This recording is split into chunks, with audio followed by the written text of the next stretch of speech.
Hi, everybody in Abnormal Psychology, Psych 266.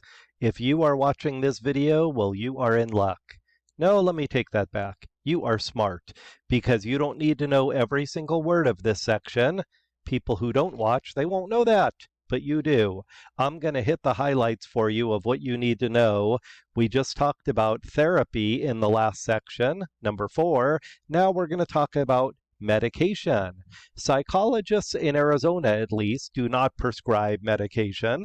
There's a few states where they can with the proper training, but it's a good thing to know about anyway, regardless of where you are working. What kind of medications are available for psychological problems, and what do they do?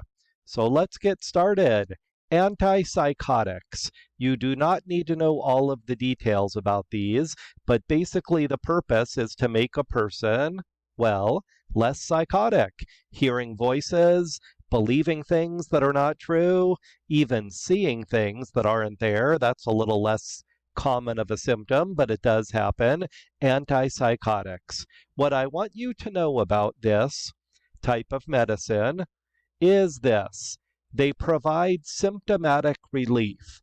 What they do not do is cure people. Unfortunately, there is no cure for conditions like schizophrenia. Instead, what happens is the symptoms will often improve, but not completely go away. That's just an unfortunate reality of having a psychotic condition.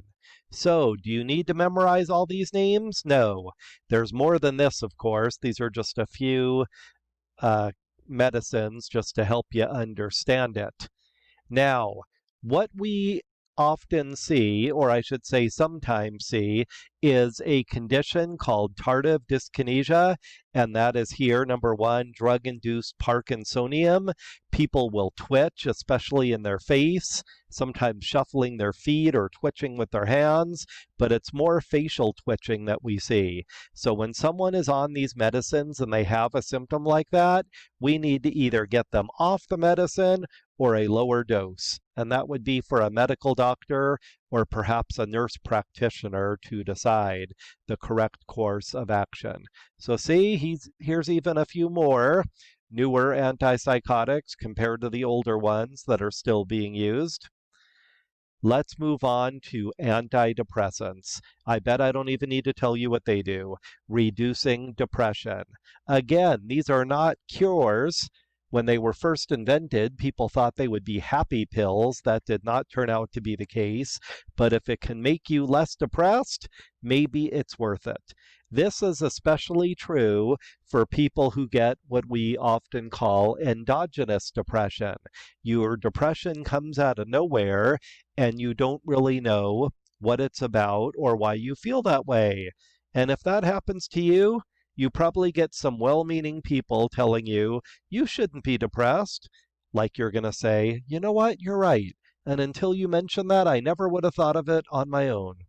I'm joking and being sarcastic, of course, because well-meaning people don't really understand that it can be a brain chemistry thing. So, they tend to have, especially the newer antidepressants, less side effects than most other medicines. So they're not really harmful to take. People do complain that it makes them feel less of everything. So it kind of evens out your moods, which is not necessarily a bad thing, but people do complain about symptoms that impact their sex life and their ability to really enjoy things. So there's not yet a perfect antidepressant, but certainly it can be better than being depressed. Another thing I want you to know, they changed the brain chemical serotonin. That was something that we just talked about in a recent recording. Serotonin has a lot to do with depression.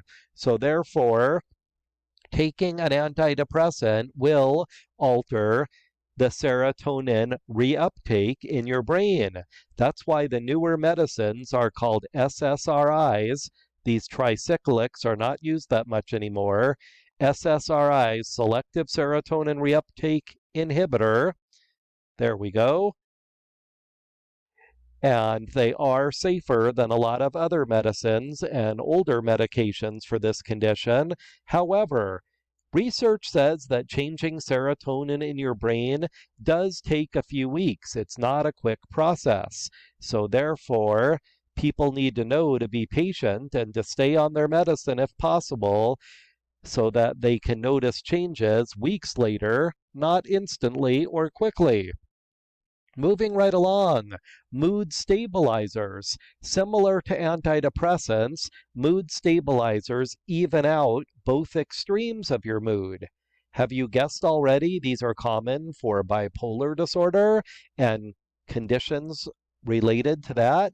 This is what we often use them for, mood stabilizers. So that's all I want you to know. They level out your mood, the highs and the lows, the anger and the sadness, and it's often used for conditions, especially like bipolar disorder, sometimes schizoaffective disorder, but you don't need to know that right now, where there's extreme moods. Anti-anxiety medicines. I probably don't need to tell you that they work on anxiety, stress, worry, dread, trepidation. I could think of a lot of similar words that would describe this.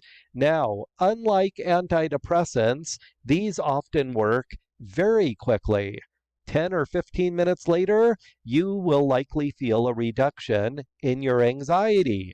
So let's think about the good and the bad for medicines working that quickly. The good is, I'm glad I don't have to wait weeks for my symptoms to improve, but the negative part of it is, anything that works quickly can be addictive and can be overdosed. It's hard to overdose on something that takes weeks to work. It's also hard to be addicted to something that takes a few weeks to kick in. But if you take a pill and you feel better quickly, people tend to overdo it. And not only that, they tend to have trouble living without it. Same thing is true for smokers and drug addicts and people who can't, quit drinking alcohol. It feels good so quickly that it does become addictive. So a lot of doctors will hesitate prescribing these kinds of medicines because they don't want you to become hooked on it, addicted, and not be able to quit or not be able to take the proper dose. Or when you feel like you can't live without it, that's pretty much addiction. Very similar, only slightly different. Let's move on. Medicines for attention deficit disorder. With very few exceptions, these medicines are stimulants. Doesn't that sound crazy? Someone's hyper and you give them a stimulant? Well, it actually works for a lot of people, especially kids, especially boys, and it calms them down. It almost hypes them up so much, it drops down their energy level. You might have heard of the side effects of these, though, that it works a little too well. First, the kid is hyper in school and not learning anything, and then after taking a medicine like Ritalin, the teacher will complain that he's like a zombie and, sleeps in class or isn't paying attention because he just seems zoned out. Well, you can see that that's not necessarily any better than being hyperactive. So kind of like the other medicines we've talked about, especially similar to antipsychotics, it is tough to get the right dose. And not only that, when you consider that we give these mostly to children, ADD medicines, especially when they're hyper, kids grow up. So what was working when they were 5 or 6 might not work when that kid is 15 or 16. These are all things that are considerations with regard to giving someone medicine. Now, as a psychologist, this is not my top choice. I would rather have someone go to counseling, try other lifestyle interventions, and then medicine when it is needed. If you go to medical school, you might learn medicine as more of a primary way of treating these things, where psychologists tend to believe it's more secondary. But certainly, there are plenty of people who need medicine and counseling, and perhaps even other things too. So, it's good to be open-minded. That's what critical thinking is all about in college, seeing multiple sides to any sort of debate, argument, or topic that is being discussed. So that is about it. Section 5, medication. Next one will be section 6 and then the exam. Take care.